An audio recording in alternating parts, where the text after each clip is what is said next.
Hello, everybody out there, and welcome to another episode of the Talk That Talk Show with me, Barry Holmes. We are here for the 149th episode of the Talk That Talk Show, guys. I can't believe it, man. We're literally one away from 150. I was looking back at some of the old episodes, and to see the depth of where this podcast has come from, and to the amount of people that continue to ask me. I had somebody at the bowling alley the other day that was like, "Man, you guys have your own cards, like playing cards?"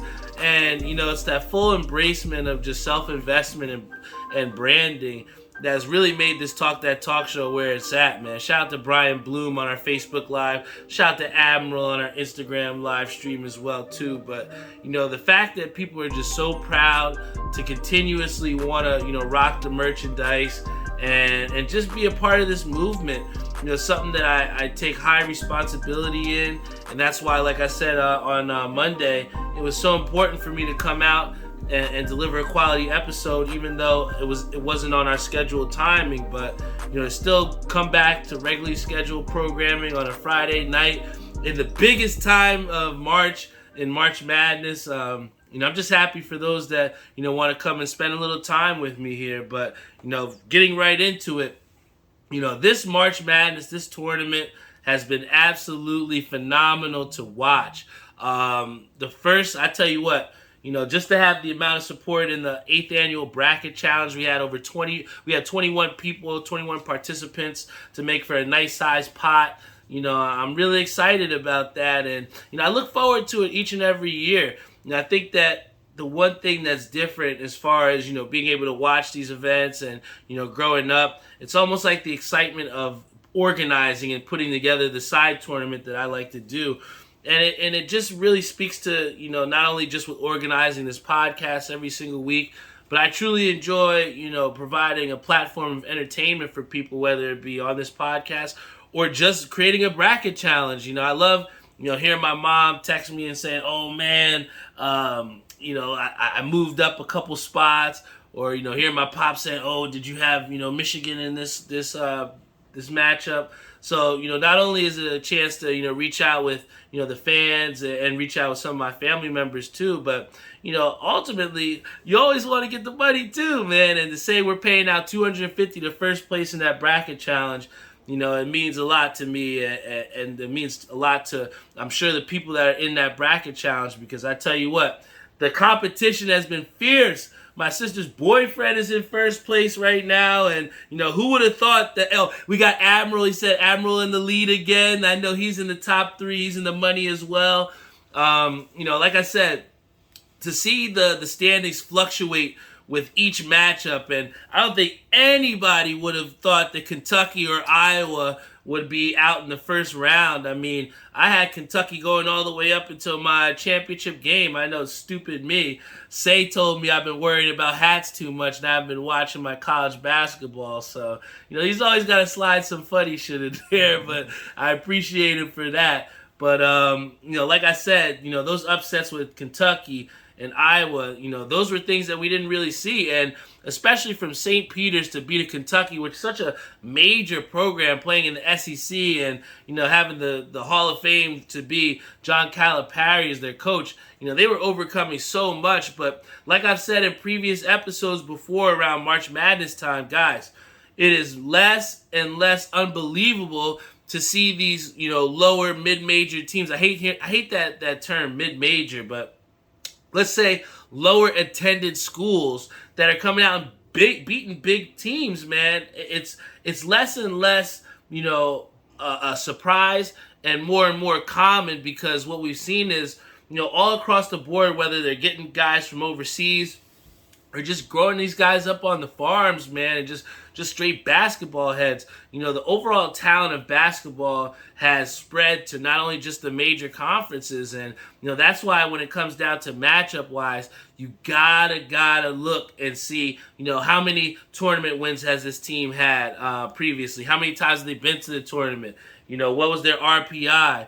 Those are a lot of things that we take into account, when you're picking these matchups. We got Tim who says, "Don't let me forget my hat next week at bowling." Big shout out to my boy Tim Sikora.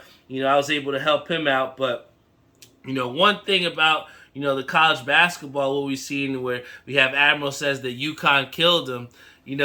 It sucks because those brackets can those teams can really bust your bracket. But one bracket that's always been busted for me has been the Knicks in the playoffs, man. And last year we got a taste of something that we wanted more of, and I thought that the Knicks would make the turnaround this season. But I think that what we've seen here with 12 games left, I know I'm still going to the game on Sunday, hopefully to see Donovan Mitchell in the guard, and hopefully all is well, no injuries, or they don't sit anybody out. But, what we've seen is that the Knicks were a top 4 team in the Eastern Conference. And from there to see them fall to now, you're barely even a 10th seed, 11th seed. I don't even think they're in the play-in conversation. I think last time I checked, like 5.5 games out with 12 games left. So I think that, when you already have, the team execs and, people around New York that are saying, hey, we're shifting more towards a development than actually making the play-in tournament. And, that sucks. I got my boy Richard Peanut Moultrie. Shout out to Big Mo. He says that we're winning right now, and that's good. I hope that they do get wins. And I heard somebody ask me, are they still in it? And when you're in New York, you're always in it. Nobody's ever gonna say, you know what, we don't got a fucking chance. That's not gonna happen when you're a New York Knicks fan or a New York fan. Like, even on my deathbed, I'll still say the Knicks might win in the next couple of years.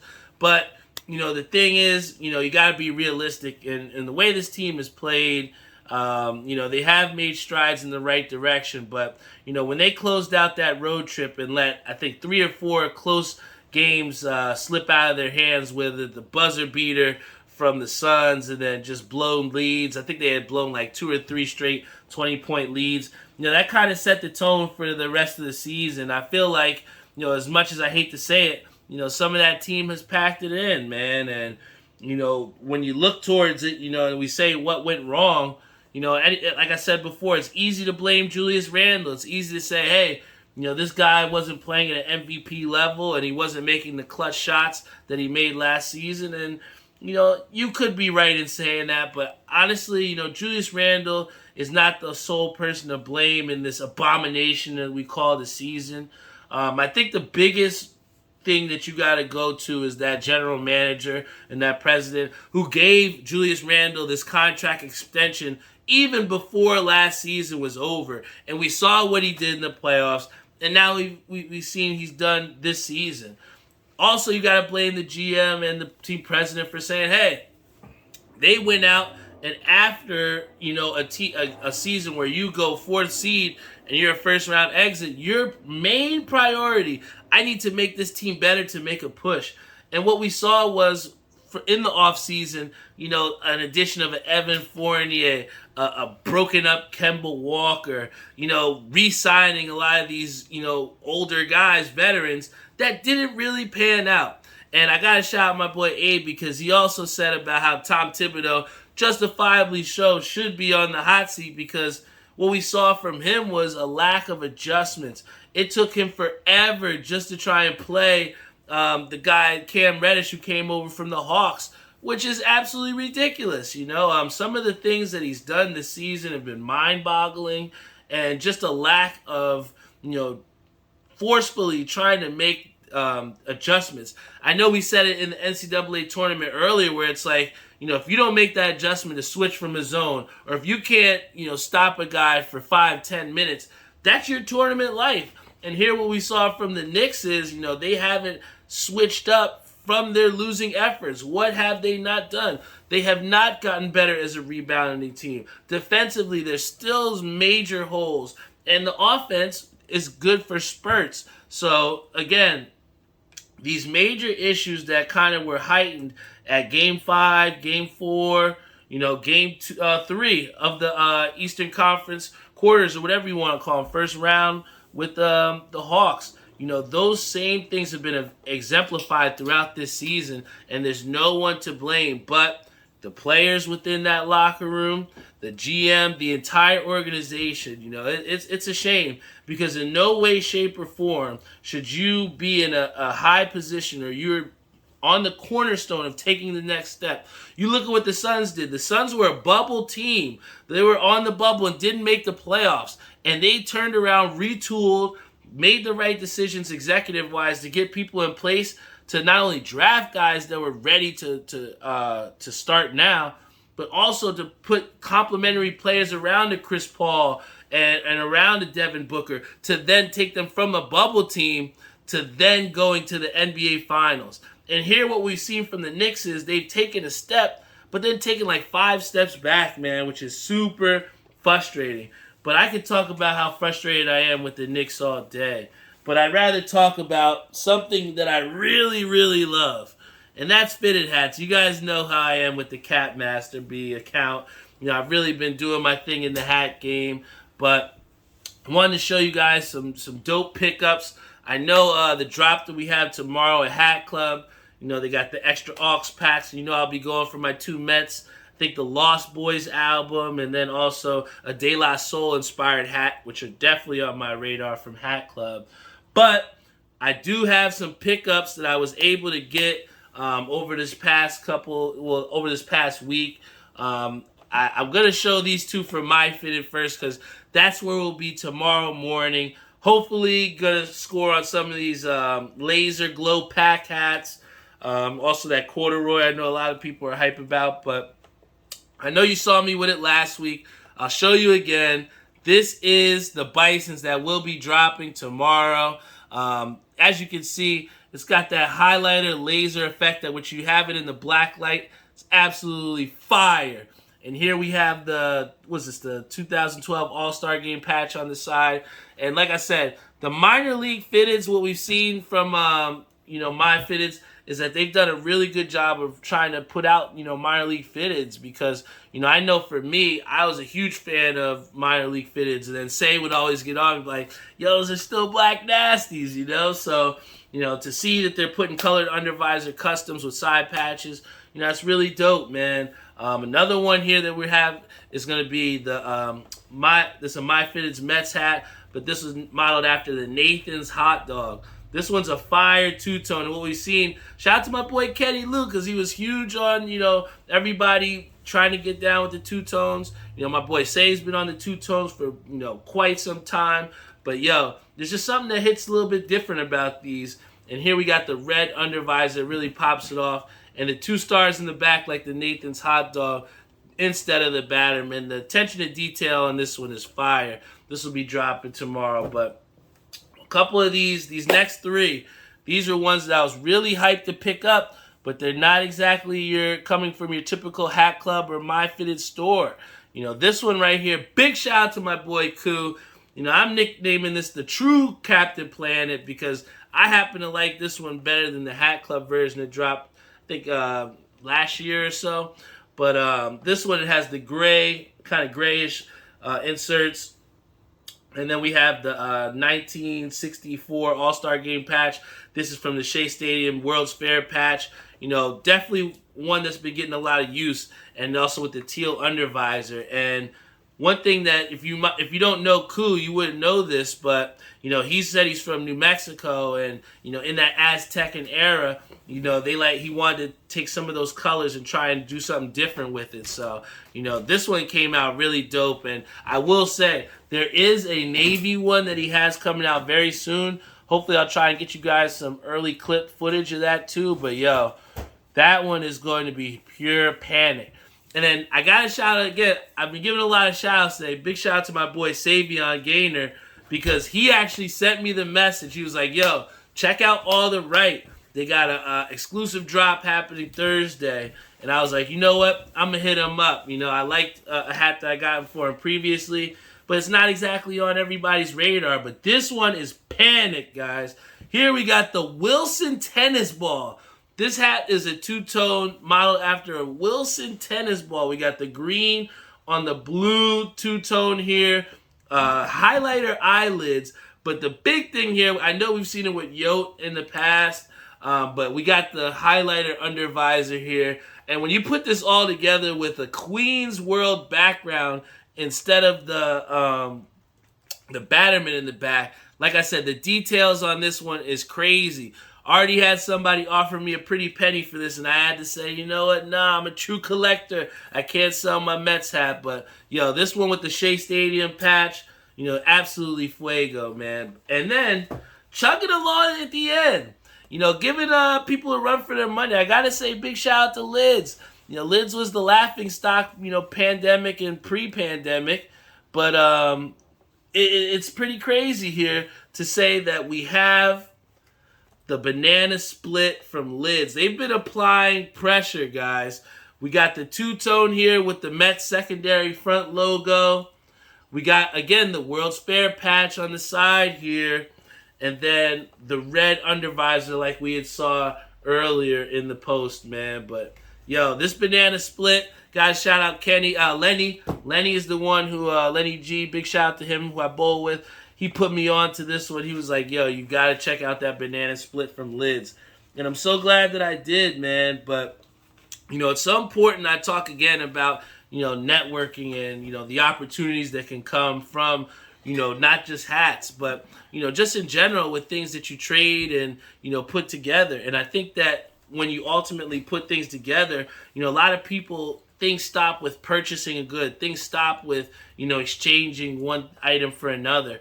And I think that what people miss out is the opportunity to build relationships through exchanging goods and exchanging items. And, what I've seen is, again, I talked earlier about ECAP City.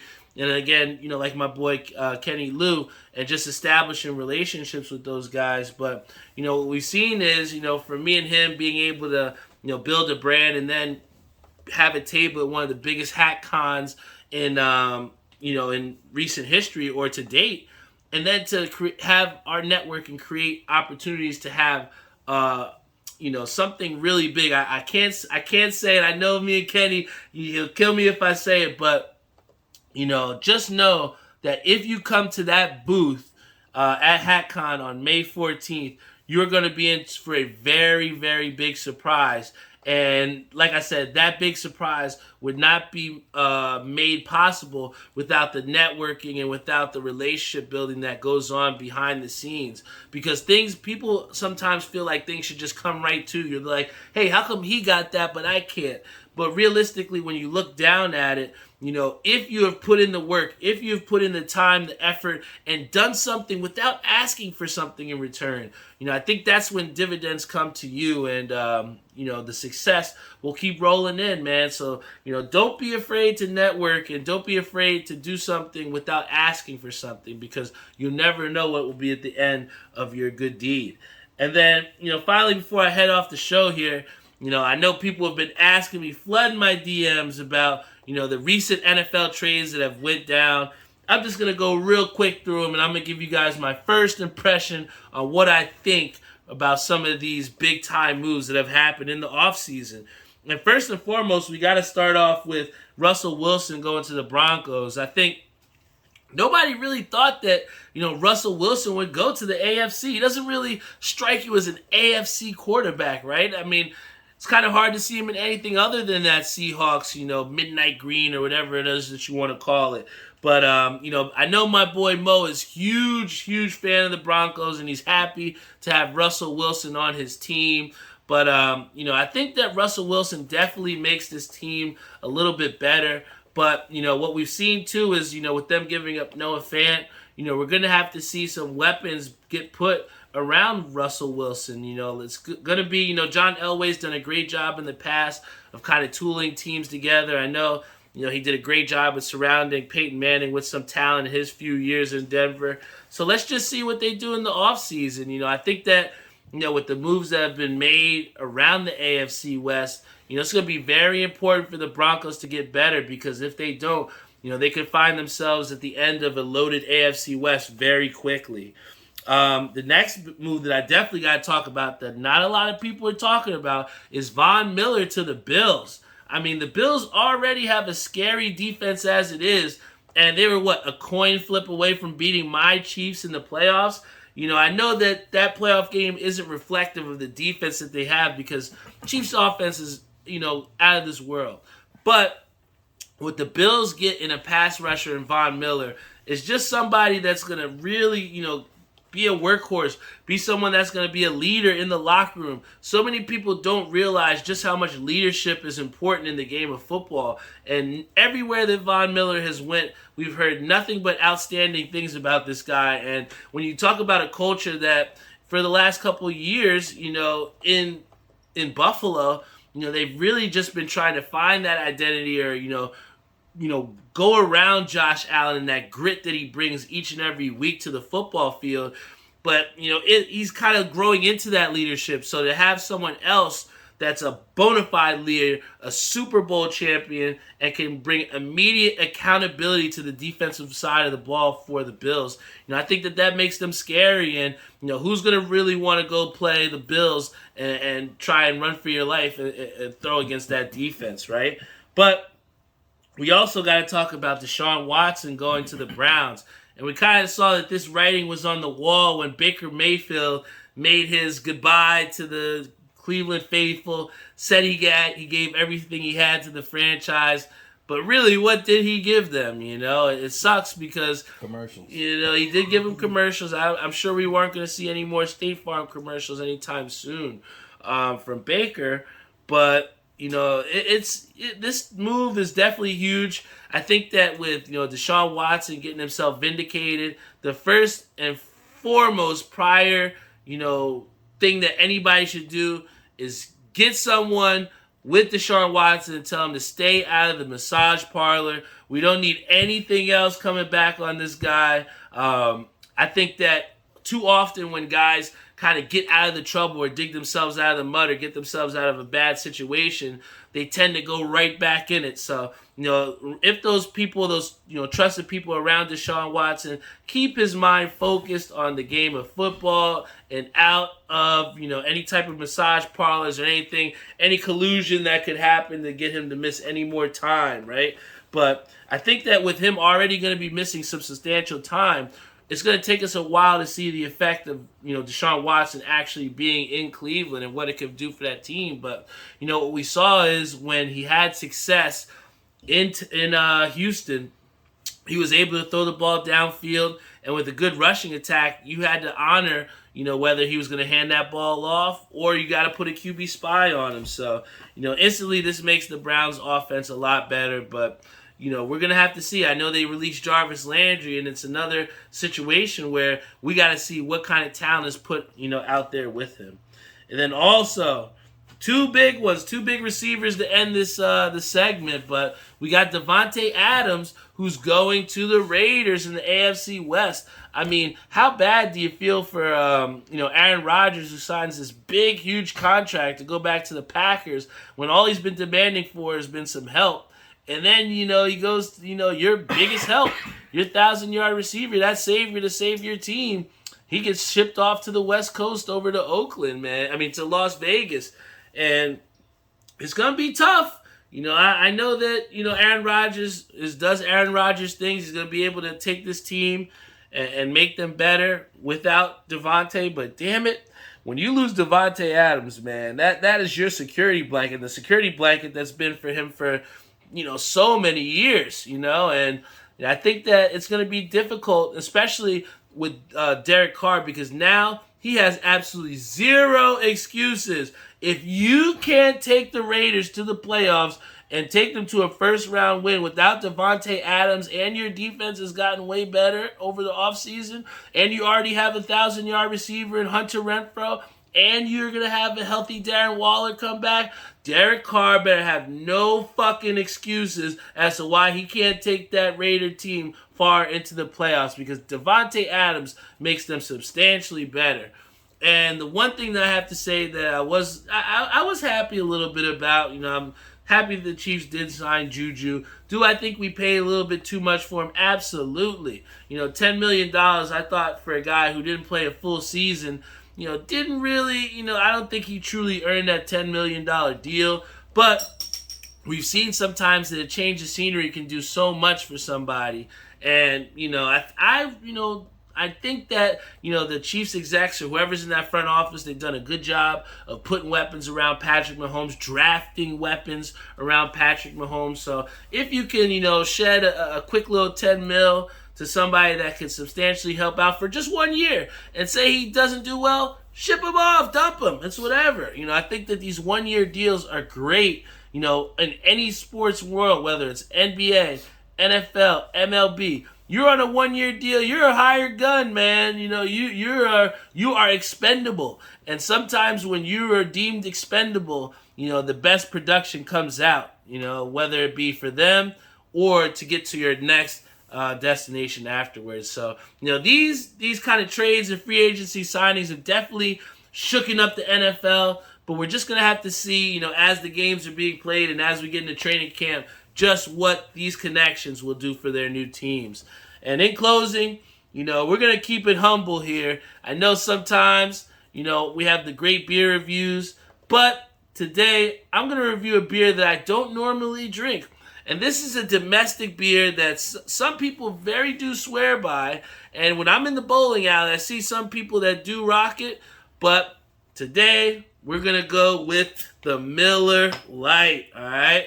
Now, most times, like I said, we come out with some IPAs, but it's very important to also humble yourself as well, too. And I'm never above drinking a domestic beer. I know I've said it before, but, you gotta entice yourself with humble beginnings. So here we go. I'm going to tell you guys how I think this is compared to the normal Budweiser that I drink at bowling. So let's see what this Miller Lite's hitting for.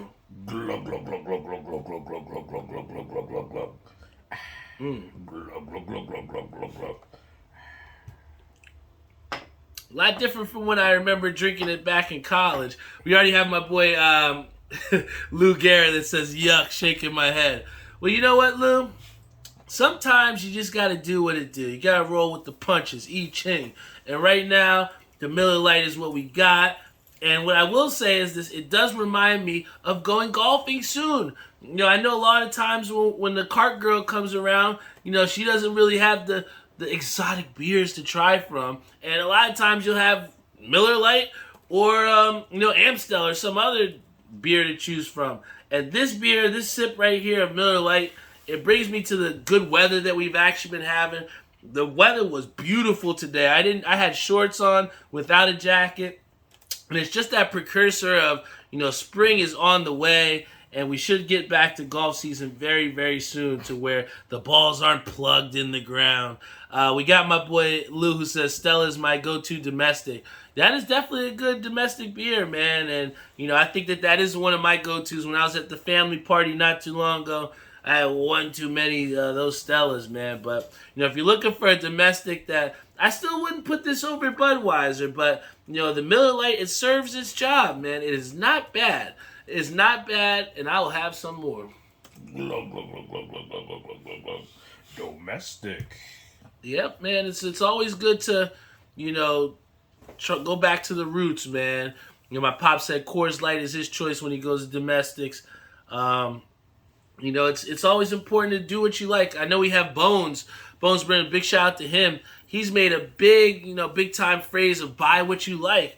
And at the end of the day, you just got to drink what you like to drink. And you got to buy what you like to buy, man. This podcast, it represents my unfiltered thoughts, my unfiltered emotions, and just the things that are on my mind, man. And, I'd be lying to you all if I'm out here every week saying, like, I don't drink domestic beers. If you catch me at the bowling alley, you will see me with a Budweiser, man. My pockets are light. Yeah, so I tell you what, with your money allocated to many different places, me prioritizing self-investment, sometimes you just gotta drink a Miller Lite. We got my boy Mo says Bud Light Platinum for the win. Oh my gosh, dude, so many times on the Bud. I remember when it first came out, and they had, I think it was like the bottle. It was like a kind of like the aluminum bottle can or whatever you want to call it. It was one of the very first ones. And, that Bud Light Platinum, at first you're like, well, how does this have so much alcohol content? But if you drink a couple Bud Light Platinums, I promise you, you're going to find yourself on a way to a blackout. My boy Captain Garrett says, I've gotten trashed with the Platinums. For sure, man. But like Jeffrey also said, this is also a baseball beer. You know, when you go out to baseball games, you're going to see yourself drinking some domestics, man. And with baseball season back, I'm excited, and hopefully, you know, we can go to a game at Citi Field and catch a game, catch some Mets, see a win, and hopefully have a nice beer, whether it be a domestic or an IPA. I don't care. I'm just going to be happy to be outside and, you know, just seeing the Mets. I think the last time we went to a game, me, Ishabad Crane, and my brother, we saw the Mets get absolutely clobbered. You know, they got clobbered, man. I hope the next time we see them, it's not a 16-2 game. You know what I'm saying? So, you know, I'm happy that baseball's coming back. And, you know, also one thing I do want to say before I hop off the air, this is a big time shout out to my DIY family, my do-it-yourself fam. If you check the UBA Today charts, we are ranked 36 in the country. We just cracked the top 50 with over 200-something teams in the UBA.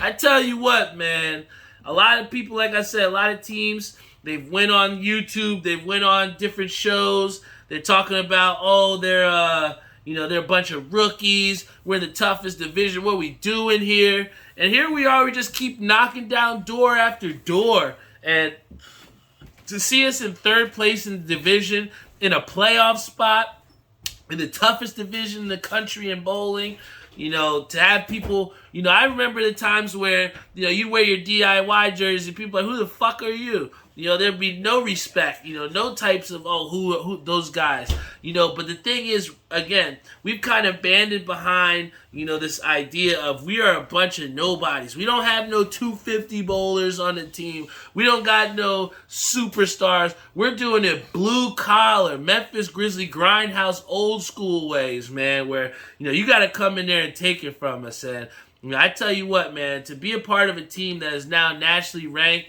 and have a huge part in being and getting us to that point.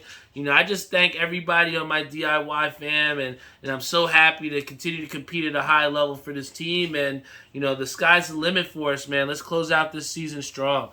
You know, love every single one of you guys on the Talk That Talk show. Before we end this show, I got to give a big time shout out to everybody here. That's my sponsor. Got to give a shout out to my boy Savion Gaynor from Skydive Socks. He was here on our Instagram Live. Big shout out to Jeff over at Air We Are, Jeff Galata. Big shout out to him. Also, Joe Snow Maria over at New York Life, helping people to get their financial freedom every single day. And then finally, a big time shout out to my boy Timmy Hugel over at Ink Parlor. You know, he's been absolutely killing it. You know, when it comes down to people embracing the message of self-investment, and building on your craft and trying to get better. You know, Tim has really embodied that as one of my sponsors, and I just thank him so much for the work that he continues to do to build his own brand and also to build mine as well, too. This is the Talk That Talk show. You see me on with the OG14. You know, we sold out of the OG15s. You know, he was a big part of, you know, making a high-quality product for me and just really taking my designs and my thoughts and just putting them into motion, man. I think it's so important. You know, I think that in my last tidbit to you guys before I get off the air, but, you know, just try and carry a pen and paper around with you, because there's times where I have a great idea and I'll just write it down. It might not mean anything to me now, but, you know, down the line, you know, you never know what happens. Something could be happening to you and you forget to do something and you might lose that idea. And ideas are worth a lot if you put some motion to them. So, you know, just carry a notebook and pen around. And anytime you feel some type of creativity or that type of knowledge just surge through your body, just write it down, man, because you never know when you're going to need it. And that's helped me plenty of times with certain designs and with certain ideas and formulating different ways that I want to go about things. So, you know, put it down on paper and see what you get, and that should help you.